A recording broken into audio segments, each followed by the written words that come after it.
আশুলিয়ায় তাজরিন ফ্যাশনের আগুনের ঘটনায় আহত শ্রমিকরা তৃতীয় দিনেও কর্মসূচি পালন করছেন।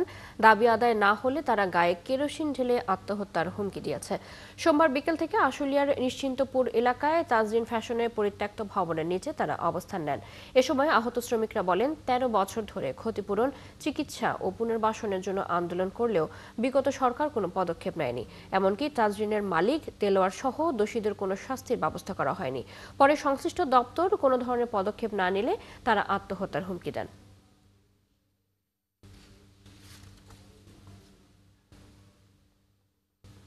এ বিষয়ে বিস্তারিত জানাতে আশুলিয়া থেকে যুক্ত হচ্ছেন সহকর্মী জাহিদুল ইসলাম অনেক। কথা বলবো তার সাথে।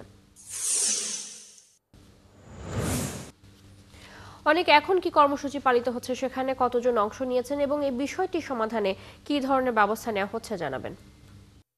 সেই তাজরিন ফ্যাশন আপনাকে জানিয়ে রাখি যে গত ৩ দিন যাবত কিন্তু এখানকার যেই আহত শ্রমিকরা আছেন তারা কিন্তু এখানে তারা ৪ দফা দাবি নিয়ে কিন্তু আন্দোলন কর্মসূচি পালন করছেন। এবং আপনাকে জানিয়ে রাখি ২০১২ সালের ঠিক ২৪শে নভেম্বর সন্ধ্যা ৬টা ৪৫ সর্বপ্রথমে তাজরিন ফ্যাশনের নিচতলায় কিন্তু অগ্নিকাণ্ডের ঘটনা ঘটে এবং সেই ঘটনায় কিন্তু ১১৪ জন নিহত হন এবং আহত হন শতাধিকের উপরে। আর সেই আহত যারা শ্রমিকরা রয়েছেন, যারা সেদিন প্রাণে বেঁচে ফিরেছেন কিন্তু স্বাভাবিক জীবনে ফিরতে পারেনি, সেই শ্রমিকরা কিন্তু এখানে ৩ দিন যাবত তারা অবস্থান করেছেন। তারা এখন পর্যন্ত সেখানে রয়েছেন।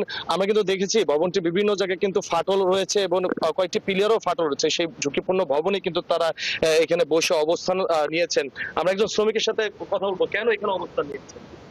আমরা অবস্থান নিচ্ছি আমাদের এই ১২ বছর যাবৎ আমাদের পুনর্বাসন এবং সুচিকিৎসা এবং ক্ষতিপূরণ এগুলো দেওয়ার প্রতারণা, এগুলা তারা মুখে বসে কার্যক্রম করেনি।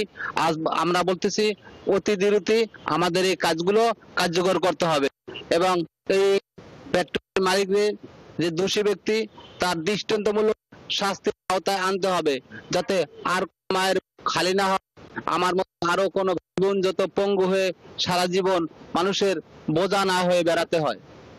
যেমনটি শুনছিলেন, তারা কিন্তু রাত থেকে এখানে পরিবার পরিজন শিশু বাচ্চা যারা আছেন তাদের নিয়ে কিন্তু এখানে অবস্থান করছেন। আপনারা এখানে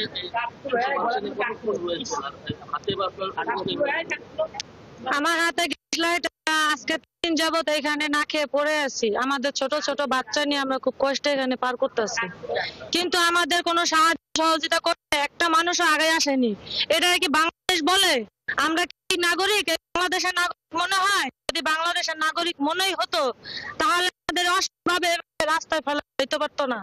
আজকে আমাদের ক্ষতিপূরণের ১২টা বছর ধরে আমাদের প্রতারণা করতেছে। কেন এই প্রতারণা করতেছে? কেন এমপি মিনিস্টারের সাথে তো প্রতারণা করতে পারে না, সরকারের সাথে তো প্রতারণা হতে পারে না, তাহলে আমরা সাধারণ শ্রমিক কেন আমাদের সাথে প্রতারণা হয়? এটা যেমনটি শুনছিলেন, তারা কিন্তু বলছিলেন তাদের কথা আমরা কিন্তু দেখেছি। তারা এখানে পরিবার পরিজন নিয়ে এখানেই অবস্থান করছেন, এই ৩ দিন যাবত রাত্রি যাপন করছেন।